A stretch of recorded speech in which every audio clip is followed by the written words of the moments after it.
Like one of the like saddest days at school was after they lost game 7 in 2003. Like I totally remember that day. No, nobody wanted to like talk or say anything. It was like totally depressing. Um, so I So went to one of my friend's houses and he's like, so I do have one ticket available if they make it to game 7, if you want to go. And I was with my wife and it was pretty expensive. And I'm like, I don't, I don't want to spend that kind of money to go to game 7. And I just remember her looking at me. She's like, are you crazy? She's like, if it goes to game 7 and you have a chance to go, just go. You have to go. And I just remember walking into the stadium and just the energy and everything was just, it was crazy.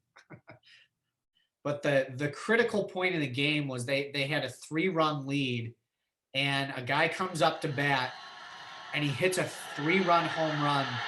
And I have to tell you, so I've been like, I went to the Sugar Bowl when Illinois played. I went to the Rose Bowl when Illinois played. I went to game 5 of the 1997 NBA Finals when the Bulls were playing Utah.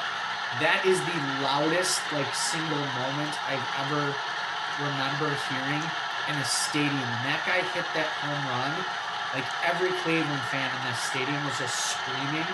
And it felt like all the air in the body, like all the air in my body just got sucked out of me completely. And it was like your breath, your energy was just hanging on every single pitch the rest of the game. But then it's like they have this 2-run lead, and it goes into the bottom of the inning, and you're just wanting them to hold on. And then Cleveland scores a run, and you're just thinking to yourself, oh my God, here we go again.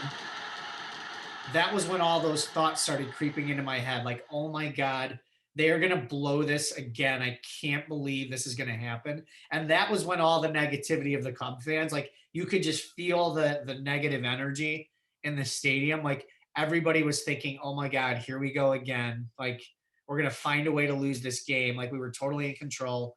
We're going to find a way to lose it again. I can like vividly remember when they hit the ground ball to third and Bryant fields it. And I remember he slipped.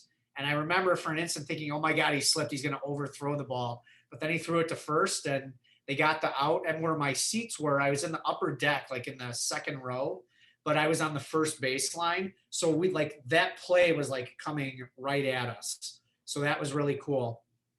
And I remember those fans that were all in front of us, as soon as Rizzo caught the ball, they just all turned and looked at us and they go, congratulations. And they turned around and walked out. And that was that. And then I actually, my dad passed away the previous August, and he was like a lifelong Cubs fan. I brought some of his ashes to the game. And then I went down. I couldn't get on the field, but I was able to get all the way down to the bullpen. So then I took his ashes down to the bullpen and I spread his ashes like in the bullpen right next to the field. So that was pretty cool that I was able to do that. So it was a short flight home. And at this point, I'd hardly slept. It was like 7:30 in the morning. So I got home and I'm like, I got to get some sleep. So I went to bed and I totally remember I couldn't sleep. I slept for like an hour and a half, 2 hours.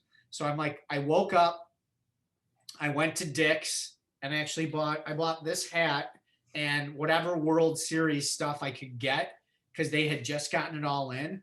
And then even though I had the day off, I went to school and I went into school. I went into the student activities office and I just wanted to talk to people about the game and the experience.